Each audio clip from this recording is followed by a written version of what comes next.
the cults. And, we started off talking about the Jehovah's Witnesses. Tonight we are picking up with the Mormons.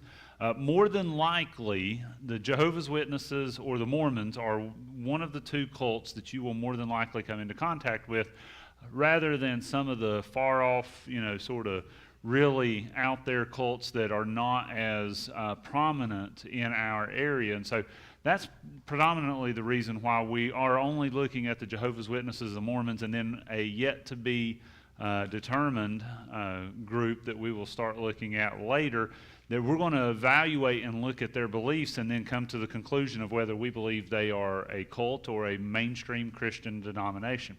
And so that'll be in several weeks from now. But tonight we are starting with the Mormons, and you've got the paperwork there in front of you. And as I promised, I know that's why you're here tonight. You want to see the cartoons. We're going to be watching about a 6 to 7 minute cartoon in a little bit from a movie that I'm going to mention to you about in a minute. Thank you, Ken, and thank you to the ones that have helped hand out our notes each week. Tonight, though, we are starting to talk about the Mormons, and they are also known as the Church of Jesus Christ of Latter-day Saints. And so, mostly they're referred to as the LDS, Latter-day Saints LDS is how you'll see them referred to a lot of times, anymore in more modern writings and things like that. And so tonight is just an overview. Tonight is just sort of the hey, here's sort of what they believe, and then we're going to go into more depth like we did with the Jehovah's Witnesses. Next week we'll look at what they believe about their source of authority, their Book of Mormon and things like that. And I do have a copy of the Book of Mormon. It's a little dated, but it's a little dated as in from like well before I was born. Copyright of 1963. So this one the book is kind of worn, and I can't even tell you where I got it from because I don't remember, but if your scriptures don't change, there's no reason to update them, right? And so nevertheless, that is a copy of the Book of Mormon. I also have a copy of the book called The God Makers. And the cartoons that we are going to, or the cartoon that we'll look at tonight, is a clip from the God Makers movie, and it is essentially a book written by a former Mormon back in the early '80s about some of the things that the Mormons believe, and really shining a light on it. The man who wrote this book, Ed Decker, is actually a pastor now, a Christian pastor, and so we'll look at this cartoon in a little bit, this clip, and it gives you a real condensed version of some of what the Mormons believe, and we'll talk about some of that more as we go on. But tonight we're going to start off with the first thing, looking at talking about their founders and a little bit of the history of the Mormon Church. And the first thing you see there's two blanks there, and the first one is the man who founded the Mormon religion, and his name is Joseph Smith. That's probably a name that you've heard before, and I'm going to see if we're going to be able to get that on the screen. I know we've had some challenges with my PowerPoints.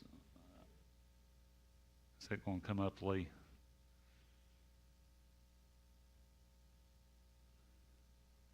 Let's see. But anyway, while I wait. Oh, I'm sorry. Yes, I forgot all about that. I needed to tell you. I didn't have that on my notes. Thank you. See, the guys up there, they take care of me even when I get ahead of myself. I wanted to share with you tonight some famous Mormons, people that you may have heard of before, and some that you wouldn't have known that maybe were Mormons. Danny Ainge, a former player for the Boston Celtics back when in the 80s and 90s. He is a Mormon and is actually a bishop in their church, as is Sean Bradley, who was like 7'6", and he was he's a Mormon as well. Dale Murphy of the Atlanta Braves, Roy Halladay, who passed away a few years ago, and Bryce Harper, who is a very prominent young Major League Baseball player, are all Mormons. And go ahead and go to the next one there. Wilford Brimley and Ricky Schroeder, as you might have heard from Silver Spoons back in the 80s, are both Wilford Brimley was a Mormon. Gladys Knight converted from being I think a Baptist to being a Mormon, and Donnie and Marie Osmond is not a real big surprise there. That's been known for many years. Some others are Mitt Romney, which that was a big thing back in the political season several years ago. Many people knew that, but so are Harry Reid and Orrin Hatch. They're Mormons as well. Ted Bundy, the serial killer, was actually a member of the Mormon Church until he was arrested for kidnapping at one point, and then he was excommunicated from the Mormon Church. Also, Butch Cassidy. I can't tell you about the Sundance Kid, but I know Butch Cassidy was, as well as Brian Mitchell. Brian Mitchell is the individual who kidnapped Elizabeth Smart several years ago. And so those are some infamous people. John Moses Browning of Browning Firearms was a Mormon. His, if I remember right, looking up some of these names, if I'm not mistaken, John Moses Browning, his parents, as we're going to talk about tonight, was part of the Mormon pioneers that left Illinois and went to Utah originally back in the 1800s. And so I'm almost positive he was one of the ones that ended up going because he was a child or he was born out there. I can't remember. I think he was born out there. Sam Taylor died a few years ago, but he was the CEO of Oriental Trading Company, and not that he founded them, but he was just their CEO and was a Mormon.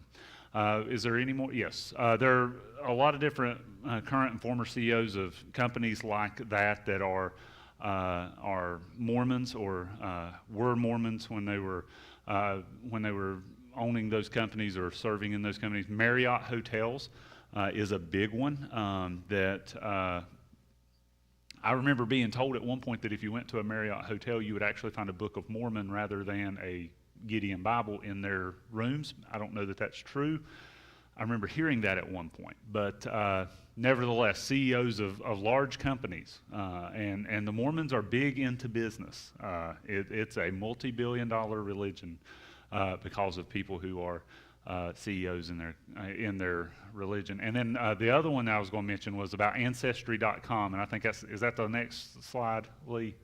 Ancestry.com was actually founded by two Mormons, and it was a way for them to be able to share the genealogical information for the LDS.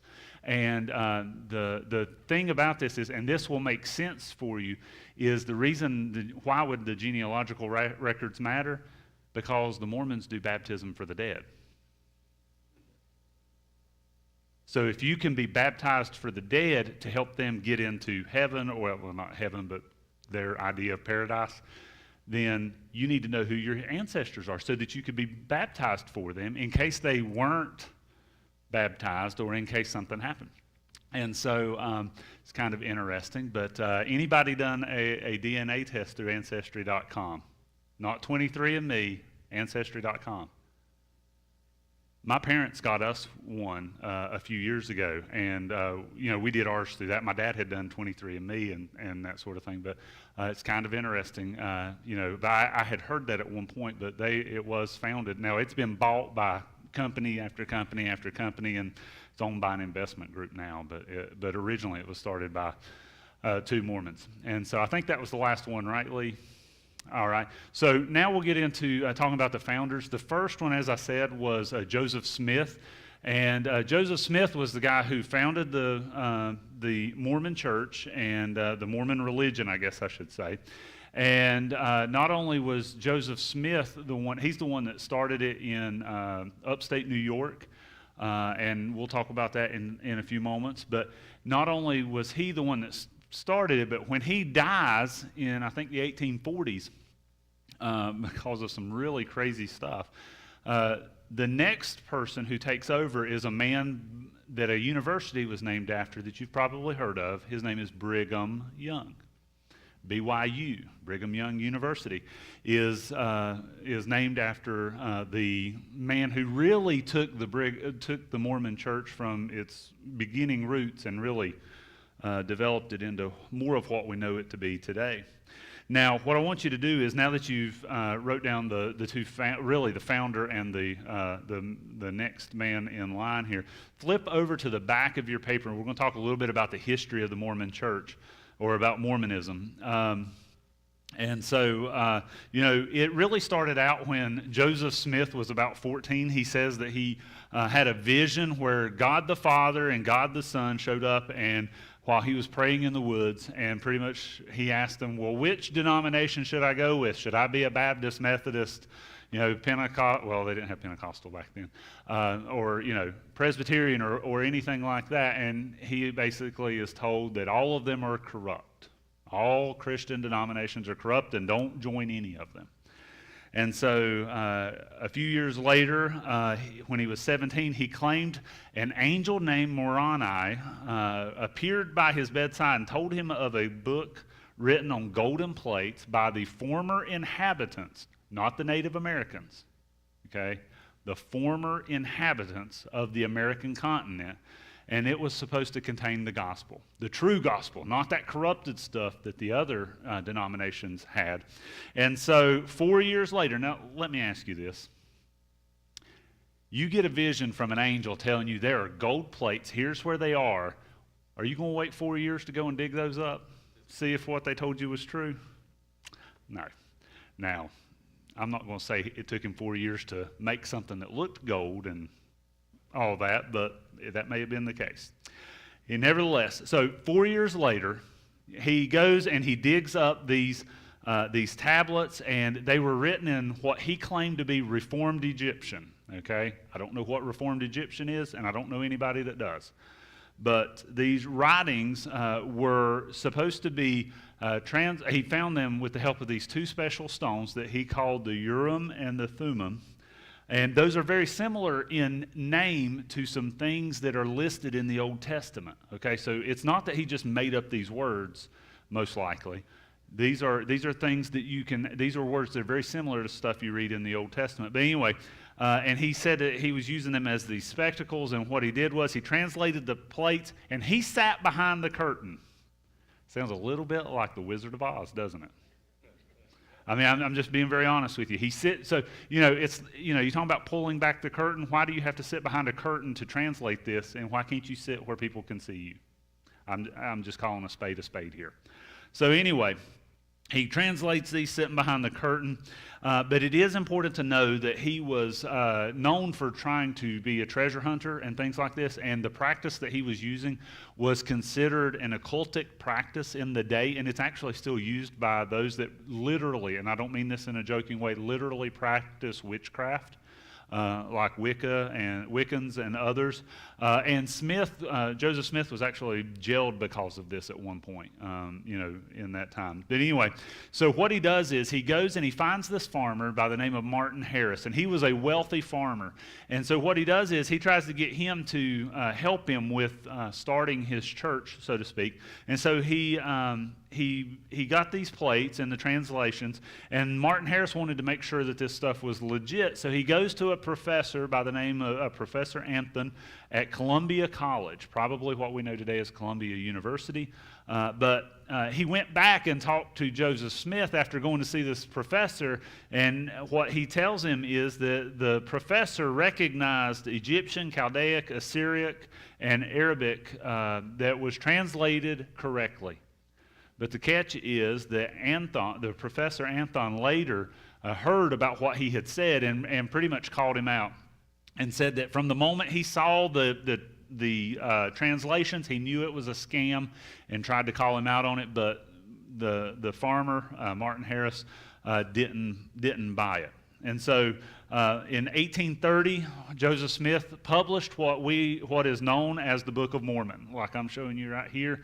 It's called the Book of Mormon. And if you look in the front of I noticed this the other day when I opened it up and looked, first English edition published in 1830. And so, this isn't one, but it was originally written in 1830.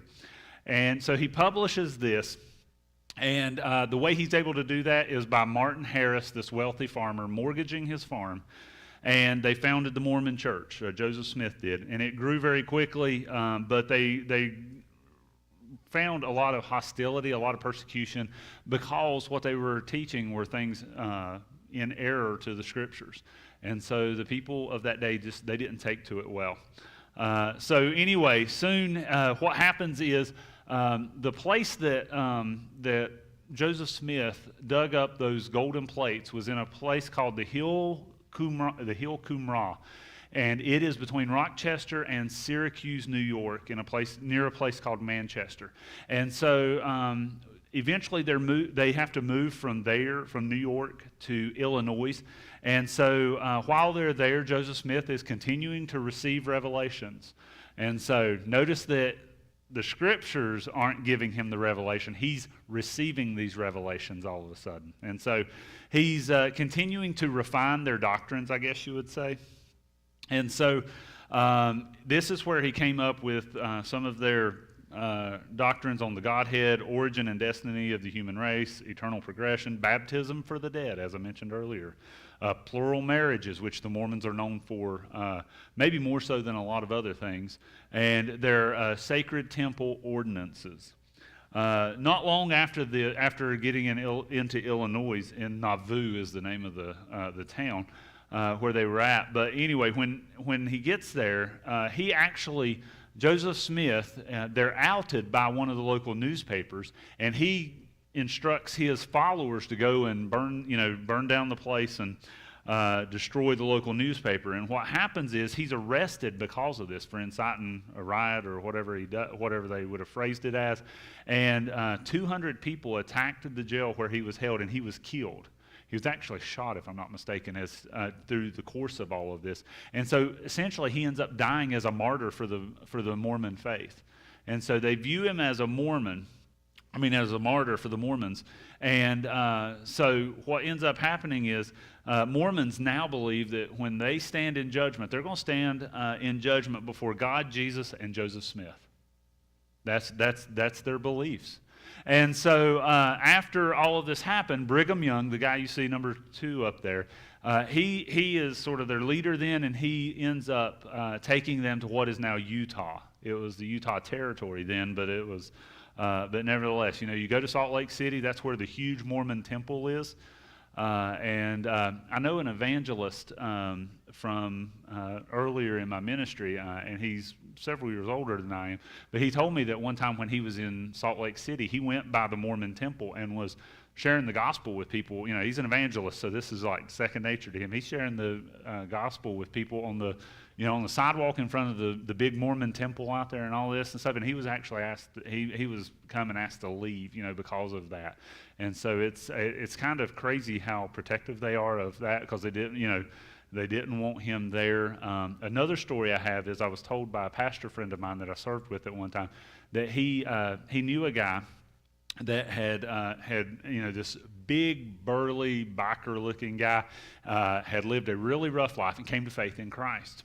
He accepted the gospel and got saved. And so, his preacher had been telling him how, hey, you need to tell people that, what God has done for you. You need to witness and tell people how Jesus has changed your life. And he thought, where do you go to find people who don't know about Jesus? Well, you don't go to church, because most of the people at church know. So he ended up going to a Mormon temple. Not the Mormon temple, but went to a Mormon church, And so he goes and sits down in their Sunday school class, I guess you would call it, the equivalent of it.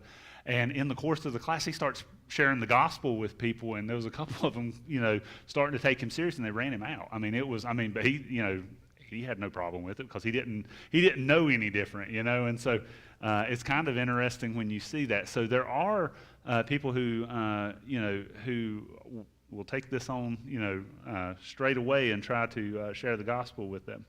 But nevertheless, we'll learn about that in a few weeks.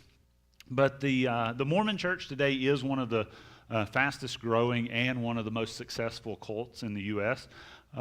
It typically, as it says there, increases its membership at the rate of 300,000 people per year. Worldwide, as of this year, they have about 16.3 million people, and approximately 6.5 million of those live in the U.S. Not just in Utah, but in different areas. Now, the Mormon Church does appear to promote family and healthy living and commitment to Christ and things like that, but there are a lot of bizarre things from our perspective as Christians that just that are way out there. And one of the things we're going to talk about is how the Mormons believe that as God is, so man can be. That man can become God. Notice the name of the book, The God Makers, that we can be made in, we can make ourselves be God, so to speak. And so there are some pretty out there views from our perspective of things relating to salvation and different things like that. And so anyway, we'll go on, and if you'll flip back over and look at the front side, we're going to talk a little bit about their source of authority. We're only going to skim this tonight because we're going to talk more about it next week. But the Mormons claim that their source of authority comes from 4 books, and these are their standard works, as they call it. The first is the Bible, the King James Version only. They're KJV onlys, okay? And so that is their perspective. Not only that, they also have the Book of Mormon, which I've shared with you tonight. They have 2 other books or writings that they hold as scripture, that they hold as authority. One is called the Doctrines and Covenants, and the other is the Pearl of Great Price. And so those are the 4 sources of authority that they call, their scriptures. And as you see there, and I think it's on your notes as well, of these 4, only the Bible, I love this when you read this, only the Bible is considered to have corruptions and is accepted with qualifications. I say I love that. I love the idea that they, not love, but it's, to me it is interesting, the idea that the only book that they'll accept with error, so to speak, is the book that we say is without error. And so it's kind of unusual, but they have 4 books. I mean, we've got one book. Granted, there's 66 books in it, but they have that plus 3 other books that you have to try and live up to. Now, the next thing that we're going to talk about is doctrines and beliefs, okay? And so this is where we're going to watch our video clip, and I'm going to preface it a little bit, Lee, before we get to it. But they do have beliefs that we do not agree with. And as with the Jehovah's Witnesses, many of them are things that pertain to who Christ is, beliefs about God, salvation, heaven, hell, things like that are very crucial. And so the video clip that we're going to watch, you can find it on YouTube if you wanted to watch it again. I would encourage you to watch the video and not read the transcript that you have in front of you. Everything that they're going to say is word for word in the notes I give you tonight. So you don't have to read it and follow along. I would suggest you watch the cartoon just because it's a cartoon. But this clip that we're going to watch is out of the movie The God Makers that was. It was put out in 1982, I think it was, 82 or 83. I think it was 82, and the book was written in 1984.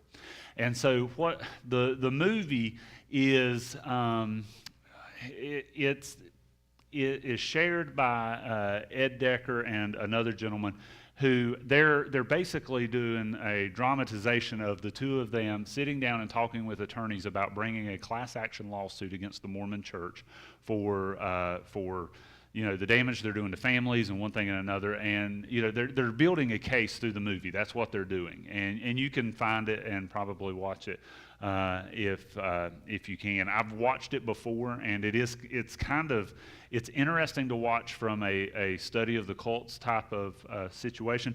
But this cartoon that we're going to watch is a very quick synopsis of some of the things that they believe that is very outlandish to us. But you have to remember that we're talking about the fact that they believe that they can be God or be a God, and that they believe in plural marriage and things like that. And so, as I said, the cartoon is a classic early 80s cartoon, okay? And so, it's okay to chuckle at the animation, but, the sad thing is what you're seeing talked about is what they believe in the Mormon Church. And so, Lee, if you'll share that with us, we'll watch that.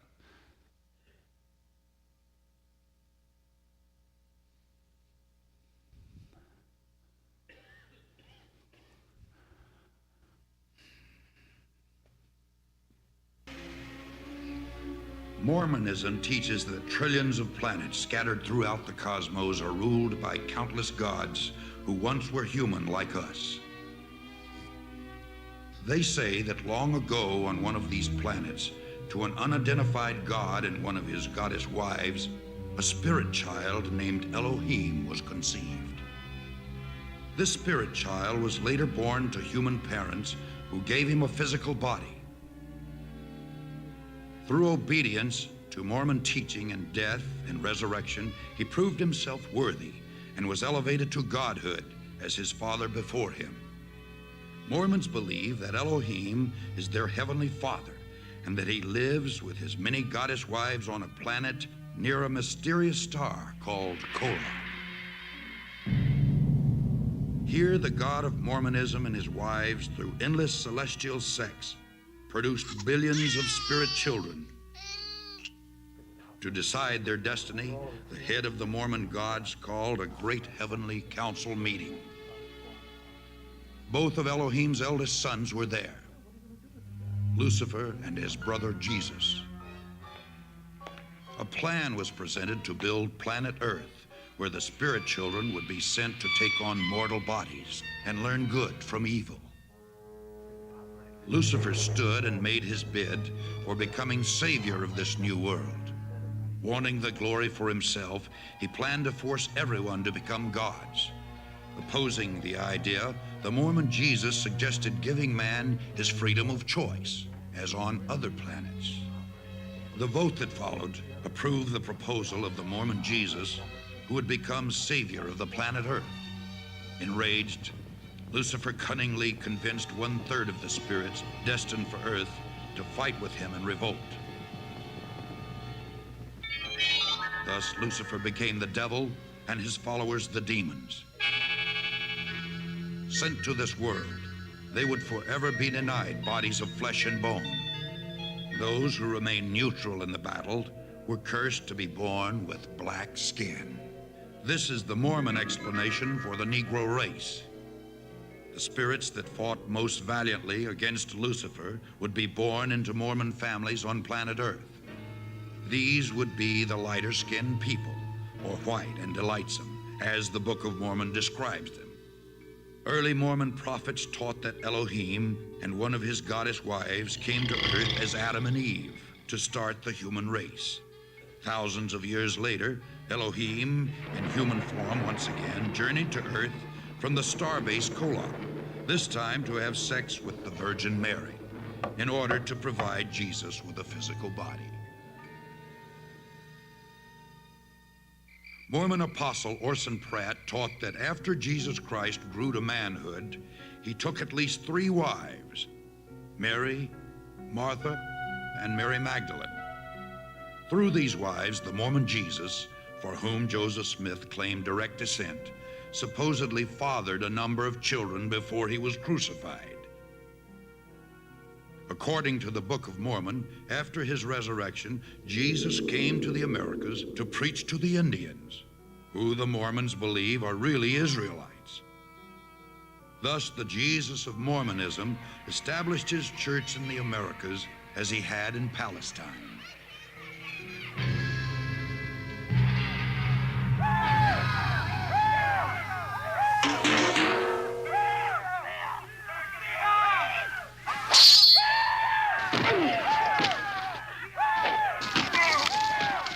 By the year 421 AD, the dark-skinned Indian Israelites, known as Lamanites, had destroyed all of the white Nephites in a number of great battles. The Nephites' records were supposedly written on golden plates and buried by Moroni, the last living Nephite in the hill Cumorah. 1,400 years later, a young treasure seeker named Joseph Smith, who was known for his tall tales, claimed to have uncovered these same gold plates near his home in upstate New York. He is now honored by Mormons as a prophet because he claimed to have had visions from the spirit world in which he was commanded to organize the Mormon church, because all Christian creeds were an abomination. It was Joseph Smith who originated most of these peculiar doctrines which millions today believe to be true. By maintaining a rigid code of financial and moral requirements and through performing secret temple rituals for themselves and the dead, the Latter-day Saints hope to prove their worthiness and thus become gods. The Mormons teach that everyone must stand at the final judgment before Joseph Smith, the Mormon Jesus, and Elohim.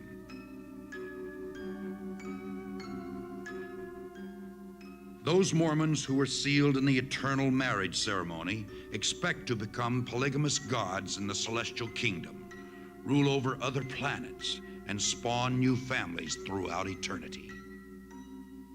The Mormons thank God for Joseph Smith, who claimed that he had done more for us than any other man, including Jesus Christ. The Mormons believe that he died as a martyr, shed his blood for us, so that we too may become gods.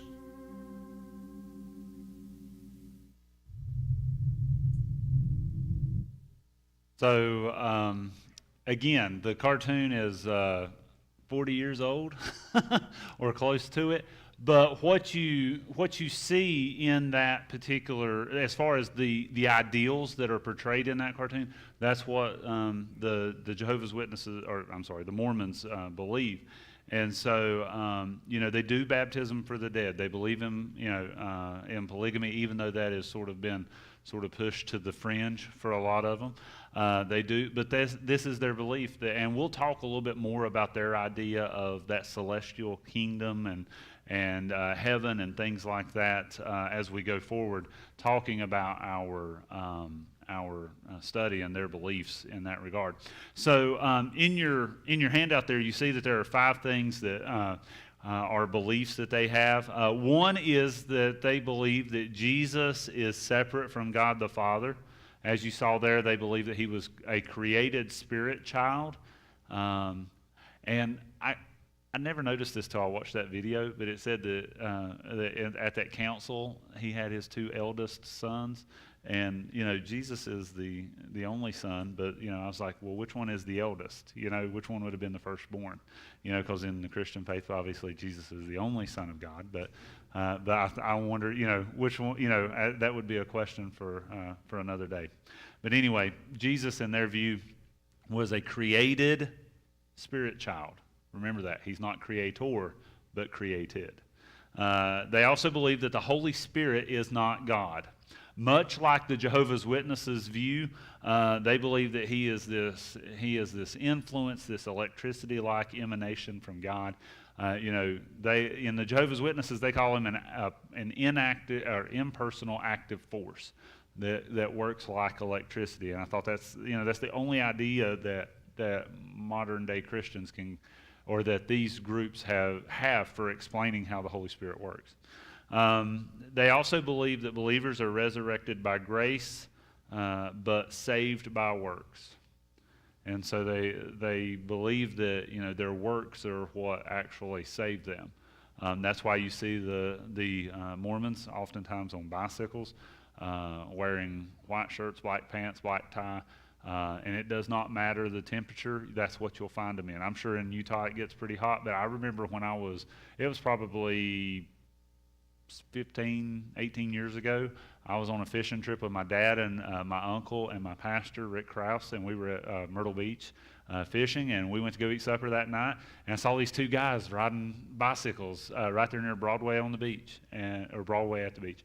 And as they're riding these bicycles, I made a comment about, I was like, why are those guys riding bikes? It was hot too. I mean, it's like 80 degrees, 85 degrees out. And I'm like, why are these guys riding bicycles and dressed like they're going to, an office to work and stuff? And I had known of Mormons, but I didn't know any Mormons, and I didn't even know that was what they would do. And so they were obviously 18 to 20-year-old men that were out on their Mormon mission, riding bicycles, trying to evangelize to the Mormon faith there in Myrtle Beach. And so that's one of the things that they'll do. The 4th thing is that one of their beliefs is that God was once a man and man can be like he is now. Essentially, that God was once a man, as you saw in the video clip, that God was once a human who attained godhood, and we can do the same thing. We can be man now and be gods later. And the fifth thing is that there is no Trinity. The Father, Son, and the Holy Ghost are three separate gods. And so so that's some of what they believe there. The other thing is that they are a very evangelistic cult. Misty and I moved into the house that we live in now just a little over 4 years ago, and I've never talked to anyone that has told me that they were a Mormon. I'm 40 years old. But about 4 years ago, we had just moved into our house. We hadn't been there 2 months probably. And there were I think it was two gentlemen come to our house to visit, and they were Mormons. And I was surprised at that, not so much that they lived in our area, because there's a Mormon, I guess, church over on the Conley Springs Road, not far from where we live, and so I wasn't too surprised by that. But the fact that they'd come to my house, we'd always had Jehovah's Witnesses come to our doors, never had Mormons, and they said that the reason they were coming back was the lady who had lived there before us had been open to their Bible studies, and so she was willing to at least hear them out or whatever, and so they were just coming back to continue their Bible study, and they've not been back in the last 4 years after I told them I was a Baptist pastor. I don't know. I guess, like John was telling us, I guess the Mormons don't have a point system for people, so like the Jehovah's Witnesses do. But, they are very evangelistic, and especially, I'm sure, in the state of Utah and out west, I'm sure they really are. I have a friend who is was a youth pastor in Huntersville. He grew up with me at Dry Ponds, and he ended up going to Utah to be a youth pastor at a church out there. And he was out there for a couple of years before coming back to Huntersville. But he said that, or I was talking with his mom, who was one of my boys' teachers in school, and so we were talking about when he moved out there, and said that that the Mormons knew right away that he was not a Mormon because he had tattoos on his arms, and those were very distinguishable, and those were things that the Mormons don't generally do. And so they have a lot of views of clean living to some degree, such as not eating and drinking certain things, and all similar to the Jehovah's Witnesses and other belief systems. But tattoos are one of those things that they frown upon, and because Ethan had tattoos, and that they knew that he wasn't a Mormon, and so they really didn't talk to him much because they knew that he probably was a Christian if he was any faith system at all, or faith beliefs anyway.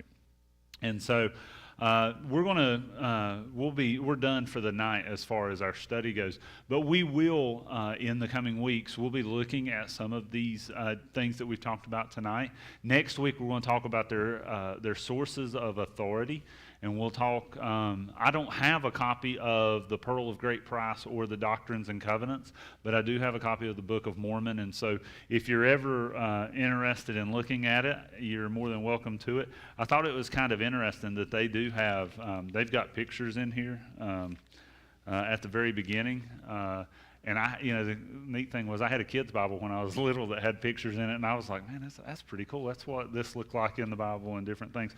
But this was what I thought was kind of interesting. When you open it up, now they don't have the golden, if they do have the golden plates that Joseph Smith supposedly found in New York, if they do have those, I'll about guarantee you that they're supposedly at the Mormon temple in Salt Lake City, and nobody can see them.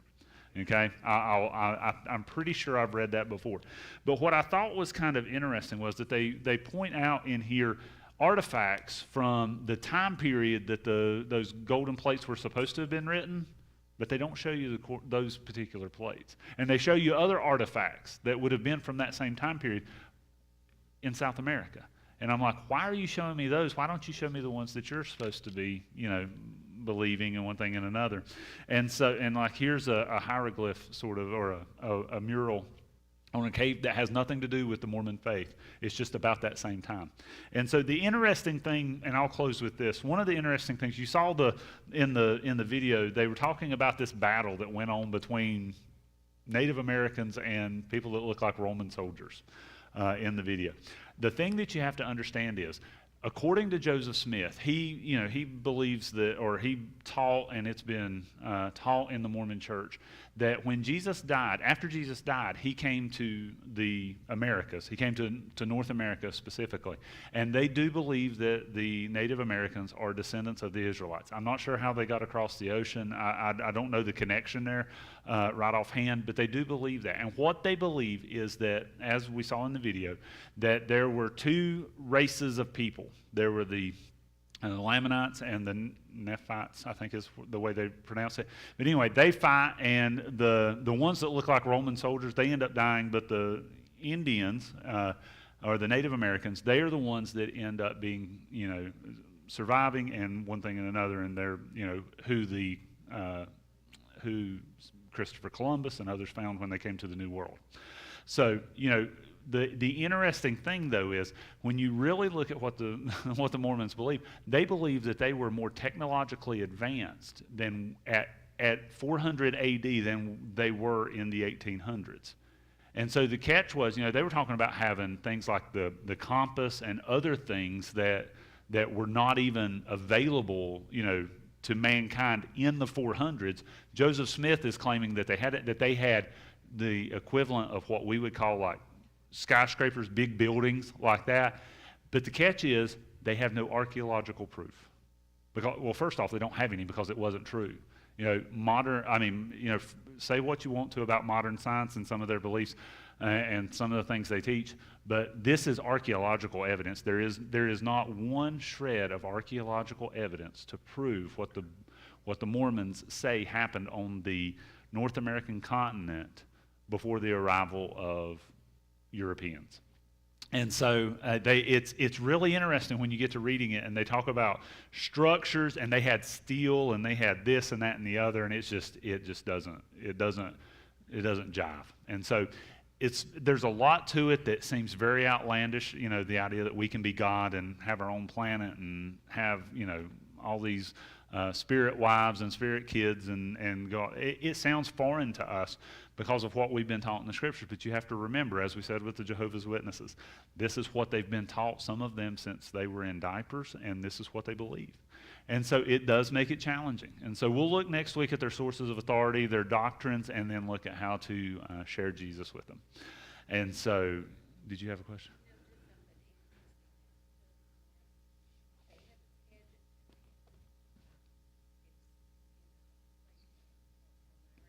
Yeah. Just down the road.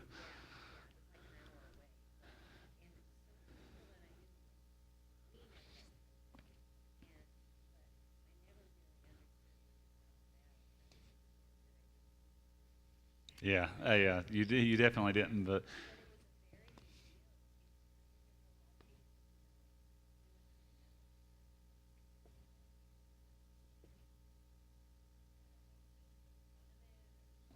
that's interesting. Huh.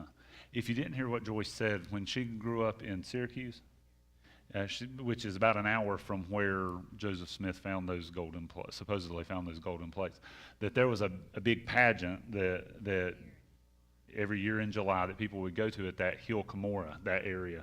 It was in Palmyra, and they would go there, and it was a big to-do and everything, and said that even people from the Methodist Church would go to the pageant. And so but just individuals who were in, and so they would go to this pageant that they had out there. And so if you are ever in that area, they do have a visitor center, and they have a big statue, and it's a big piece of the Mormon history, I guess you would say. And so it will be interesting as we go through here.